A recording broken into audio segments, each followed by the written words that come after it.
그 눈을 감고 한 시간을 길을 걷는다라고 생각하면 어떠세요? 깜깜하죠. 예. 깜깜한 밤에 빛도 없이 길을 걸어가면 어때요?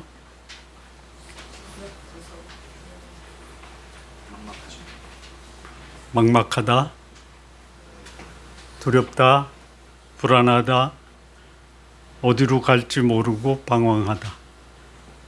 이게 깜깜할 때에 우리가 경험하는 일들입니다. 깜깜한 게 뭡니까? 빛이 없는 거죠. 깜깜함이 물리적으로는 없대요. 그런데 빛이 없으면 깜깜합니다. 빛은 물리적으로 있대요. 추위도 없는데 불이 없으면 춥대요.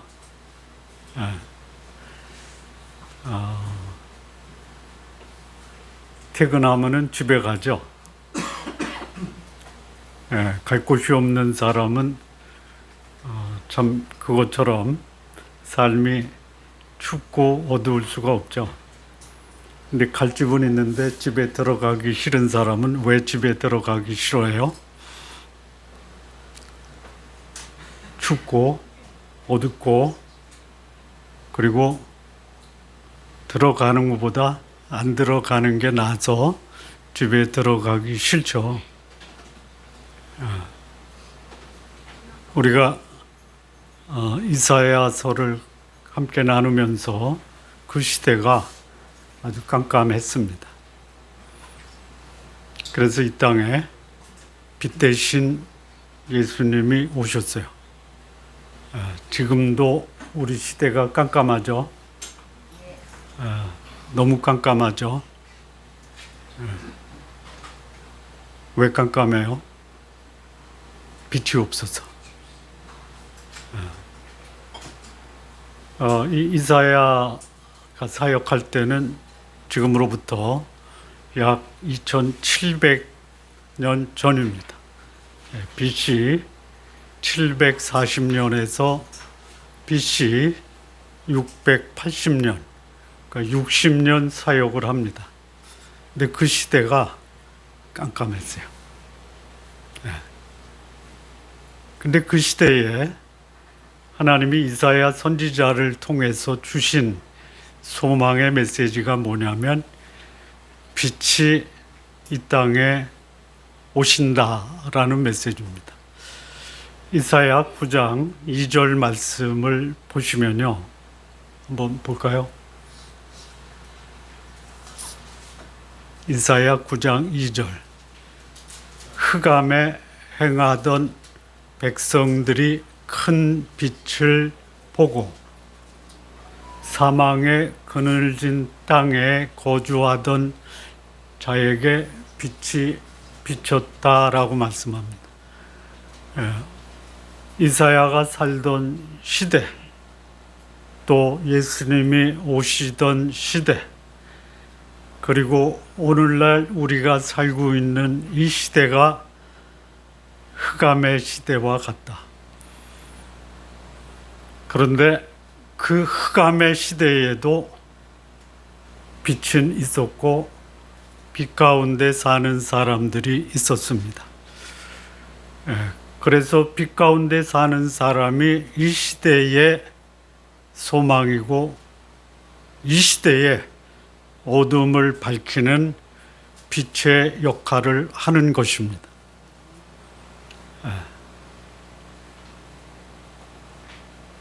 어둠 속에 있는 사람이 많겠습니까? 빛 가운데 있는 사람이 많겠습니까?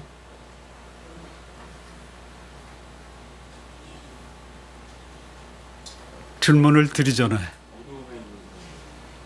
너무 많아요. 빛으로 인도하겠다라고 하는 사람이 어둠 속에서 방황하면 어떻게 돼요? 질문의 뜻을 이해하셨습니까? 예? 빛 가운데로 인도하겠다. 나를 뽑아주면 빛으로 인도하겠다라는 그 사람을 뽑아줬더니 본인이 어둠 가운데 방황을 하고 있어요. 그러면 그를 따르는 백성들은 어때요? 예? 예. 절벽으로 인도하면 추락하고 불 속으로 인도하면 타버리고.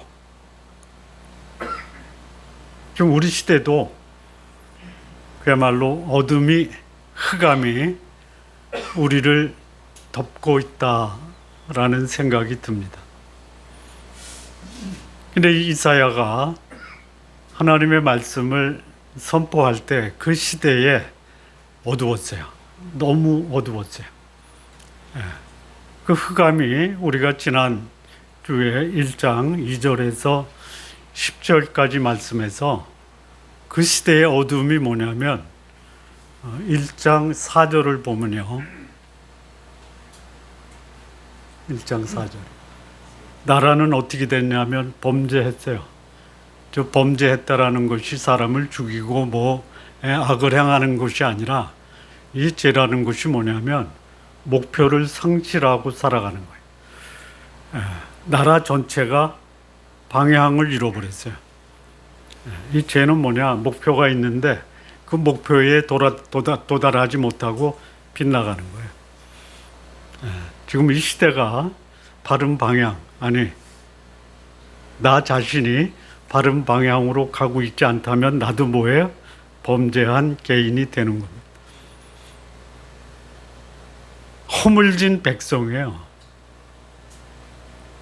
이사야 선지자가 살던 그 시대의 백성들은 허물에 절었어요. 김장할 때 배추 절이죠. 이 시대의 백성들은 허물에 절었어요. 허물이 뭐예요? 해야 할 것보다는 하지 말아야 하는 것이 오히려 일상이 돼버린 게 허물이에요. 그러니까 뭐가 옳은지 뭐가 그른지 몰라요. 이게 나한테 유익하냐, 이게 가치 기준의 소위 평가 기준에 소위 내 육체적 그 욕망, 욕심, 쾌락이 충족되면 옳다. 이게 허물이에요. 근데 보니까 하나님이 이사야 선지자에게 가르쳐 준 게 뭐냐? 그들 속에 뭐가 있어요? 행악이 있는 거예요. 이 행악의 종자예요. 왜 그들이 저렇게 범죄하고 허물진 삶을 사느냐?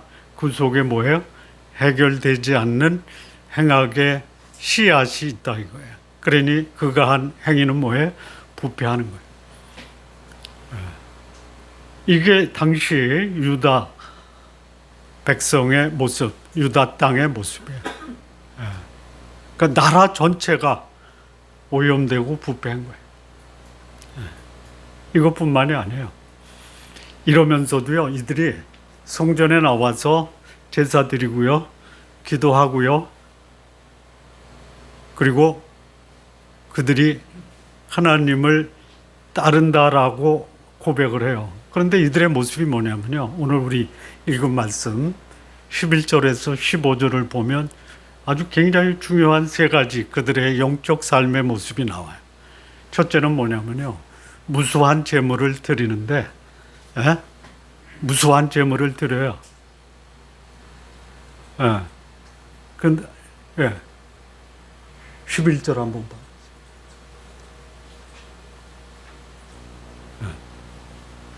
근데 그게 하나님이 이거 나한테 전혀 쓸데가 없어. 쓸데없는 제물을 드리는 거예요. 그런데 여러분, 쓸데없는 제물을 드리는 소위 이 유다 백성들이 나는 이 제물을 쓸데없다고 드리겠어요? 이 제물을 드리면 하나님이 받으시고 나한테 하나님의 은혜와 축복을 넘치도록 주실 것이라고 기대합니까? 기대하죠. 하나님은 뭐라고 그래요? 나한테 아무런 유익이 없다. 근데 그들이 드리는 이 무수한 제물 속에 뭐가 있냐면요, 소위 번제가 있어요. 예. 순양의 번제. 이 번제는요, 언제 쓰이는 거냐면요, 속죄와 헌신이에요. 속죄와 헌신의 제물을 드리는데 하나님은 뭐라고 그래요? 나한테 쓸모없어. 살찐 짐승의 기름도 드려요. 여러분, 살찐 짐승의 기름은요, 그 소위 고기 있죠, 육식에서 제일 맛있는 부분이래요.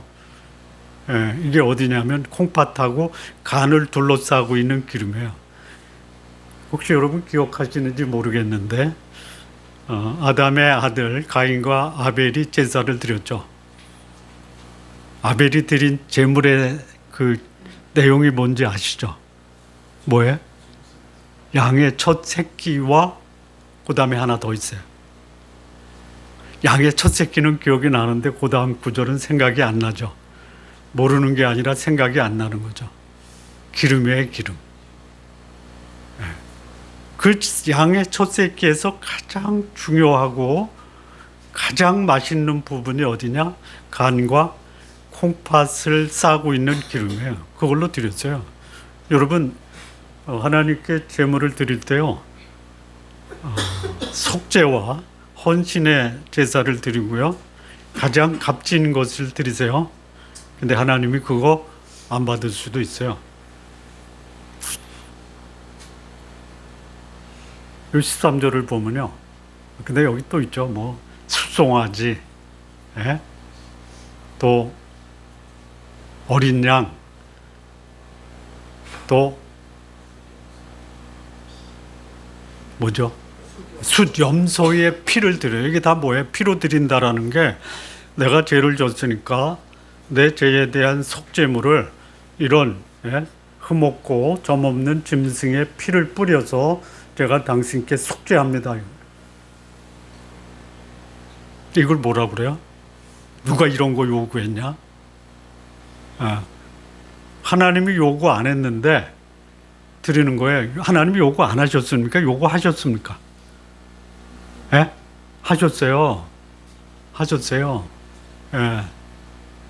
모세가 애굽에서 나와서 광야에서 하나님께 계시를 받아요. 그때 하나님이 주신 이 제사법, 예, 번제, 예, 속죄제, 속건제, 화제, 소제, 예, 다 말씀해 주셨어요. 근데 아니 그거 누가 요구했어? 예? 하나님이 요구한 게 갖다가 짐승 피나 또 그 제단에 살리는 것을 요구했지만 그 형식보다는 뭐가 중요한 거예요? 예? 거룩한 삶이 중요한 거예요. 거룩한 삶을 살려고 하다가 이 사는 게 마음대로 돼요? 안 되잖아요. 그럴 때 애통하는 심정으로, 하나님 제가 죄를 졌는데 제가 애통하는 심정, 하나님 앞에 속죄하는 마음으로 이 제물을 드리니 저의 죄를 용서해 주십시오, 이런 거예요. 그런데 그게 없어요. 죄를 짓고요, 뻔뻔하게 여기 뭐라고 하냐면 너희가 내게 보이러 온다. 에? 그런데 보이러 오는데 보이러 오는 것 중에 또 다른 형태가 뭐냐, 분향을 하는 거예요. 분향. 에? 분향을 해요. 근데 분향이 뭐예요? 에? 기도예요, 기도.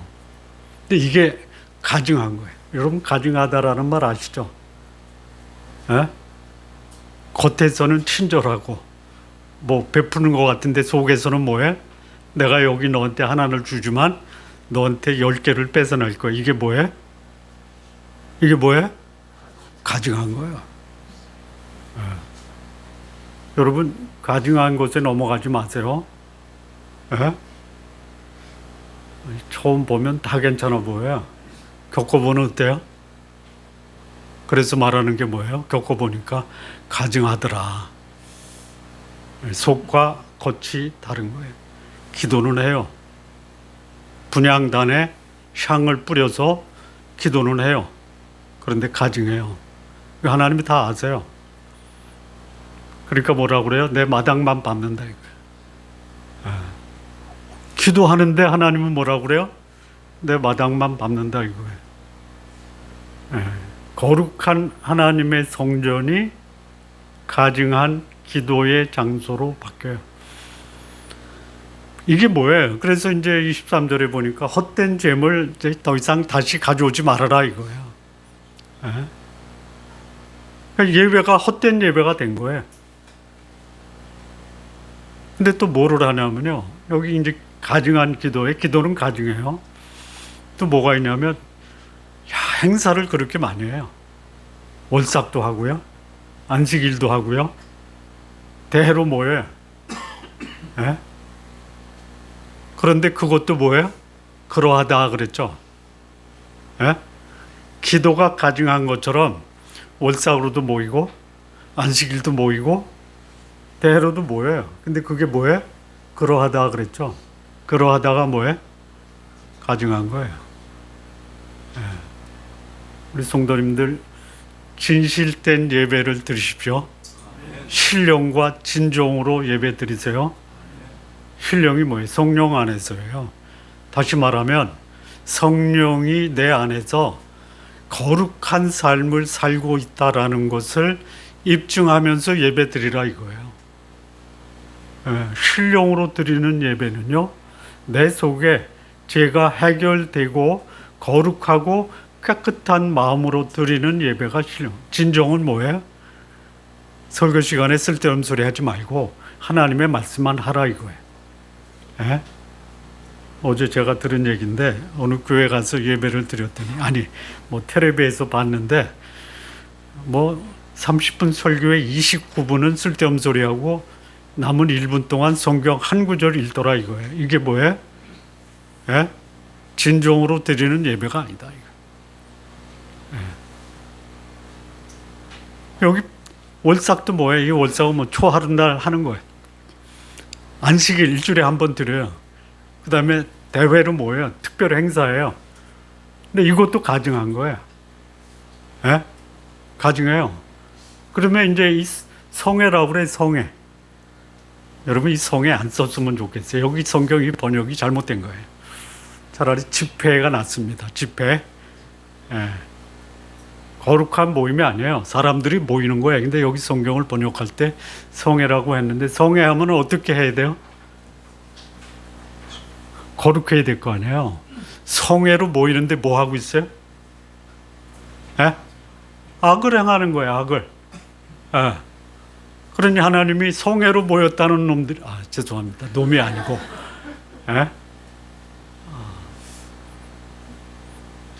성회로 모였다라는 사람들이 모여서 뭐예요?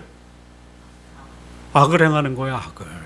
그러니 그 모습을 본 하나님이 어떻게 생각하세요? 견디질 못하는 거예요. 이게 어둠이에요. 소위 교회 안에서 벌어지는 행사가 뭐예요? 가증하고 깜깜한 거예요. 그러니까 여기 이제 안식일도 모이고 또 대회로 모이는데요. 14절이요.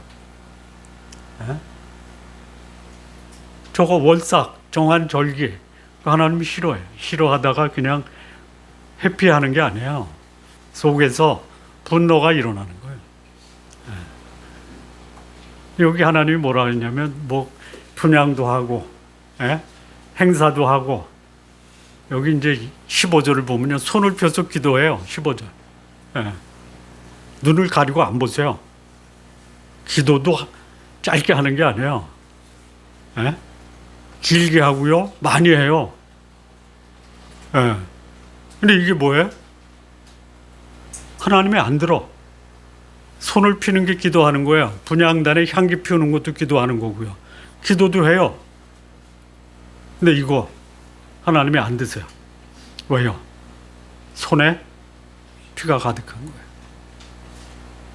피가 가득하다 사람 죽이는 거거든요. 우리 성도들 사람 죽이지 마세요. 어떻게 하는 게 죽이는 거예요? 말로 죽이는 거래.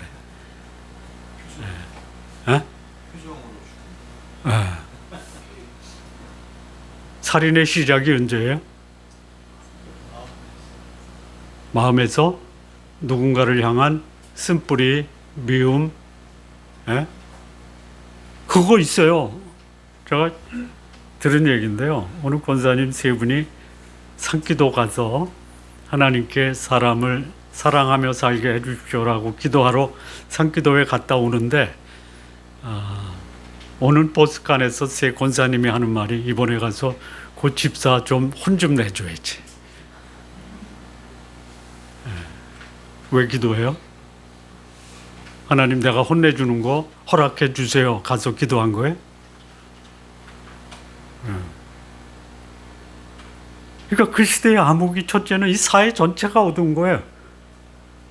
나라의 지도자들은 백성들을 잘못 인도하고 백성들은 잘못된 거 행하면서도 그게 당연한 것으로 생각해요. 그런데 이들이 어디 가요? 성전에 가서 제사 드려요. 그러니까 신앙도 신앙이 아니에요. 그냥 종교 행위를 하는 거예요. 하나님이 관심이 없어요. 이것뿐만이 아니에요. 1장 23절 한번 보실래요? 이사야 1장 23절.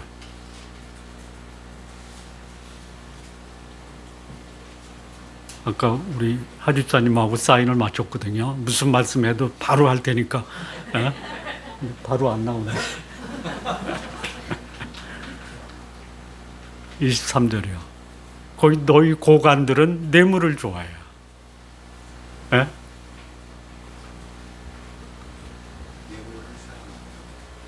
뇌물을 뭐 했다 그랬어요? 뇌물을 사랑해요. 뇌물을. 예? 여기 고관들이 패역하여 도덕과 짝하고 뇌물을 사랑하고 예물을 구하고 고아를 위하여 신원하지 아니하며 가부의 송사를 수리하지 않는. 이게 누구예요? 권력 갖고 있는 사람이에요. 법을 만드는 사람, 법을 집행하는 사람, 법을 심판하는 사람이 어때요? 예? 패역하고, 예? 도둑과 짝하고, 뇌물을 사랑하고. 이게 흑암이에요, 이게. 자, 보세요. 나라 전체는 삐뚤어졌어요. 예? 종교 행사로 그들의 신앙은 완전히 오염되고 어둡고 깜깜해. 그런데 그 나라를 통치하는 지도자층, 여러분, 지도자가 도적하고 짝한다. 끔찍한 거예요. 이 나라가 어떻겠어요? 한마디로 말하면 흑암이에요, 흑암. 이게 이사야 시대에도 그랬어요. 예수님 시대에도 그랬어요. 여러분, 예수님 시대의 지도자가 누구냐면 제사장, 바리새인, 사두개인. 그들을 가리켜 예수님이 뭐라고 책망하세요? 성전은 뭐가 됐냐면 강도의 소굴이 됐어요. 성전이 강도의 소굴. 그리고 제사장, 바리새인, 사두개인은 뭐가 됐어요? 독사의 뭐? 자식. 독사의 자식. 오늘날 교회는 뭐가 됐어요?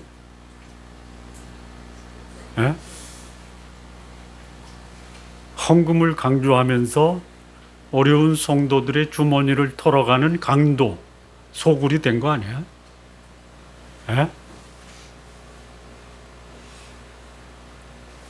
나가서 죄를 짓는 거는 괜찮아. 그거 씻으려면 주일날 예배 참석해서 헌금에 봉사하고.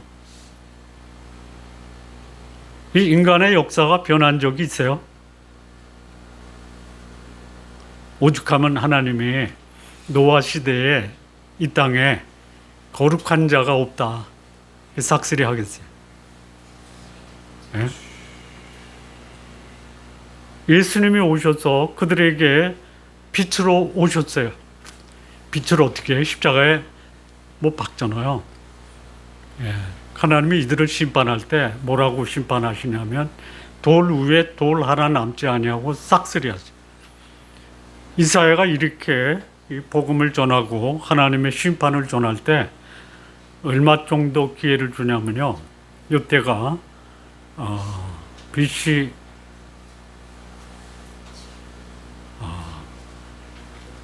740년에서 680년이거든요. 그 사이에요. 722년에 이스라엘은 망해요. 아수르에 의해서. 그리고 680년 이후 605년에 1차적으로 바벨론으로 포로가 되어가요. 586년에 이스라엘 성이 유다 예루살렘 성이 성전과 함께 무너져요. 죽어가면서도 괜찮다라고 하는 거예요. 자, 이때 뭐가 비쳤어요? 흑암에 행하던 백성이 뭐를 봐요? 9장 2절. 흑암에 행하던 백성이 큰 빛을 봤어요. 사망에 그늘진 곳에 거주하던 자들이 그들에게 빛이 비춰졌어요. 그러면 이 큰 빛, 이 빛이 뭐냐? 이게 이사야 9장 6절의 말씀입니다. 이는 우리에게 한 아들이 우리에게 한 아이가 우리에게 낳고 한 아들을 우리에게 주신 바 되었는데 그 어깨에는 정사를 메었고 그 이름은 기묘자 모사 전능하신 하나님 영존하신 아버지 평강의 왕이라 할 것이요. 이 큰 빛이 누구냐? 여러분, 제도가 바뀌고 환경이 바뀌면 나는 참 빛 가운데 거하고 있다라고 생각합니까? 예? 아니요. 여러분의 삶이 나는 빛 가운데 밝은 삶을 살고 있다라는 그 감격과 감동과 감사를 느낄 때가 언제예요? 경험해 보지 않아서 조금 더 찾아봐야 돼요. 뭐냐면요. 빛된 사람을 만나면 돼요. 인격을 만나면 돼요. 예. 빛된 말씀을 경험하면 돼요. 예. 그분이 오셨어요. 이사야 시대에는 그분이 오실 것이다라고 유다 백성 예루살렘 거민에게 이런 복음의 메시지를 선포합니다. 한 아기가 우리에게 났다. 이 말씀을 할 때 이사야는 이 시대가 아하스 시대인데요. 아하스는 유다 왕 중에 가장 악한 왕이에요. 유다 왕 중에 악한 왕 셋이 있는데요. 아달랴, 아하스, 므낫세. 네. 아하스 시대에 아하스는요, 자기 아들을 불 가운데 지내서 이방 신에게 인신 공양을 한 왕이에요. 암몬과 모압의 그모스와 몰렉에게 자기 아들을 불에 태워 인신 공양했던 왕이에요. 하나님이 그들을 유다를 심판하기 위해서 아람과 이스라엘을 동원해서 유다를 침공합니다. 하나님의 심판이 하나님을 버리고 이방신에게 자식을 바치는 왕, 하나님이 그들을 심판하기 위해서 아람과 이스라엘을 통해서 공격을 합니다.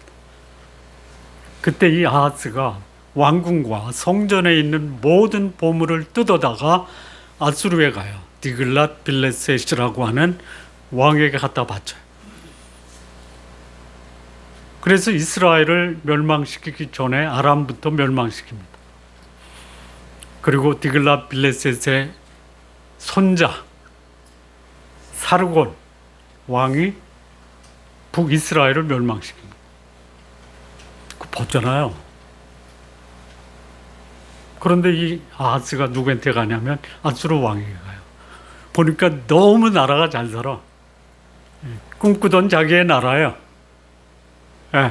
하나님의 나라를 이방 나라가 경제적으로 군사적으로 잘 사니까 아수르의 제단을 모방하다가 예루살렘 성전에 제단을 쌓아요. 아주 그냥 이걸 뭐라고 그래요? 막 가는 거예요, 막 가는 거. 우리 성도님들 막 가지 마세요. 하나님을 믿는 그 자리에 이방 신전을 갖다가 들여놓지 마세요. 이게 깜깜한 거예요. 그 시대에 하나님이 예언하신 거예요. 한 아이가 우리에게 낳았다. 예? 한 아들을 우리에게 주신 바 되었는데 그 어깨의 정사, 이 정사가 뭐냐면요, 나라를 맡긴다라는 거예요. 이 정사라는 말이 영어 성경 찾아보니까 거버먼트예요. 정부의 정부. 여러분, 나라를 다스리는 지도자는 적어도 여기에 나라를 맡길 만한 그런 자질 있어야 돼요. 뭐에? 기묘자라, 모사라, 전능하신 하나님이라, 영존하신 아버지, 평강의 왕, 이 5가지 자질을 갖춰야 돼요. 모르겠어요. 탄핵이 인용이 되면 차기 선거를 하는데 5가지 자격을 갖춘 자를 뽑으세요. 기묘자가 돼야 돼요. 기묘자. 아니, 그러니까 예수님 믿는 사람 뽑으란 말이야. 기묘자. 이 기묘자가 뭐냐면요, 놀랍다라는 거예요. 여러분, 누구한테 놀라요?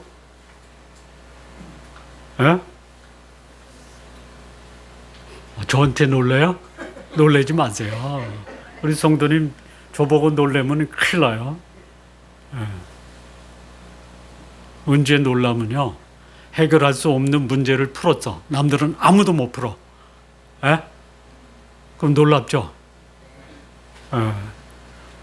실타래처럼 그냥 엉켜 있어요. 그런데 나라를 맡긴 그 사람을 뽑아줬더니 그걸 풀어내. 어때요? 놀라워요. 모사예요, 모사. 이 모사는 뭐냐면요, 요즘 말로 하면 상담가인데요, 이 과거에 아픔이 있는 사람, 그것 때문에 오늘의 삶에 고통당하는 사람, 그 문제를 해결해 주는 사람이 모사예요. 우리 민족들, 아니 어쩌면 여러분, 이 과거의 아픔 때문에 지금 아프잖아요. 이거 해결해 줘야 돼요. 근데요, 그분은 전능하신 하나님, 전능하신 하나님을 모시고 있는 사람이 우리의 지도자가 돼야 돼요. 나는 능력이 없어요. 인정해야 돼요. 저 북쪽의 김일성 그 후계자들, 자기가 하나님이래. 그러면요, 놀라워야 되고요, 모사가 돼야 돼요.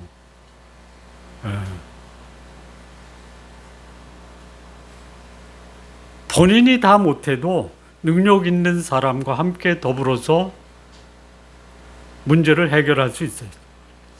영존하신 아버지예요. 그래서 영원한 가치를 가지고 우리를 영원으로 인도할 수 있어야 돼요. 어디로 인도해요? 그냥 절벽 아래로 끌고 가는 거예요. 그때 그랬어요. 이스라엘, 유다가. 예수님이 오셔도 마찬가지예요. 빛으로 오신 예수님을 유대인들이 어떻게 해요? 절벽 아래로 밀어서 죽이려고 하잖아요. 시간이 돼서 그들은 예수님을 십자가에 못 박잖아요. 그분은 평강의 왕이에요.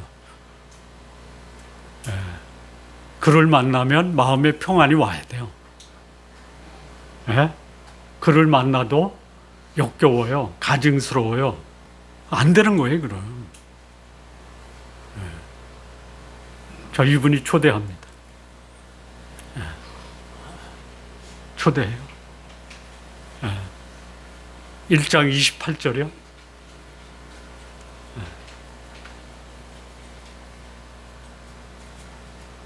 1장 28절.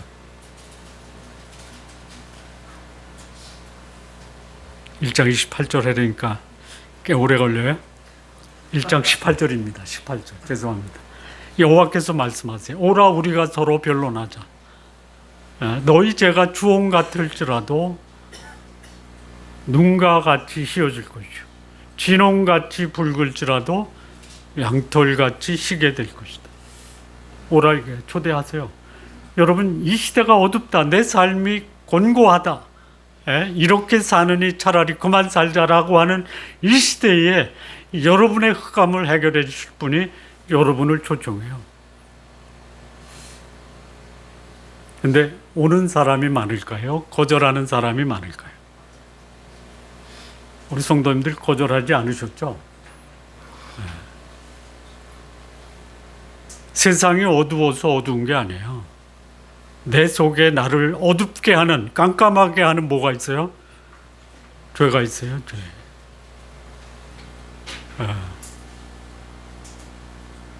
이 죄를 우리를 초청하신 그분, 어깨에 정사를 메시고 기묘자, 모사, 전능하신 하나님, 영존하신 아버지, 평강의 왕이 우리를 초청하세요. 와서 우리 한번 따져보자, 변론하자가 시비를 한번 가려보자. 너희들이 그렇게 사는 게 너희 죄 해결해 주냐? 계속 깜깜한데 방황하고 절벽 아래로 추락해도 내 몸이 만신창이 돼도 그것이 그러려니 하고 사는데 아니다. 오자, 우리한테 와라. 그러면 너희 죄가 주홍 같을지라도 눈과 같이 씌어지고 진홍같이 붉을지라도 양털같이 되리라. 그러면 그 말을 듣고 어떻게 해야 돼요? 이 구절을 보면요, 너희가 즐겨 순종하면 와서 빛 대신 그분과 함께 시비를 따지고 그분의 말씀이 내 영혼을 움직이고 그분 앞에 내가 나가면, 즐겨 순종하면 땅의 아름다운 소산을 먹을 것이요. 여러분, 땅의 아름다운 소산이 부족한 이유가 뭐예요? 아직도 내 속에 어두움이, 먹긴 먹었는데 여전히 내 삶이 공고하고 어둡고 깜깜한 거예요. 아름다운 소산을 먹기 전에 뭐 해야 돼요? 나를 어둡게 만드는 이 죄, 주홍 같은 죄, 진홍 같은 죄, 이거 해결해야 돼요. 그래서 그분 앞에 나가, 저는 죄인입니다. 저의 죄를 당신께 맡깁니다. 저를 거룩하고 깨끗하게 해주십시오. 라면은 그분은 그 죄뿐만이 아니에요. 눈같이 시게 할 것이고 양털같이 시게 하실 뿐만이 아니고 땅의 아름다운 소산을 먹게 하시고. 그런데요, 거역하고 배반하면 어떻게 돼요? 거역하고 배반하면 칼이 거역하고 배반한 사람을 찌른다 이거예요. 삼킨다 이거예요. 성탄절입니다. 이 진짜 놀라운 것 중에 하나가요, 하나님이 오셨잖아요. 그를 믿고 흑암에서 빛으로 나온 사람들 너무 적다 이거예요. 저는 이런 생각이 제 개인적인 생각입니다. 천국의 사람이 너무 없다. 널널하다.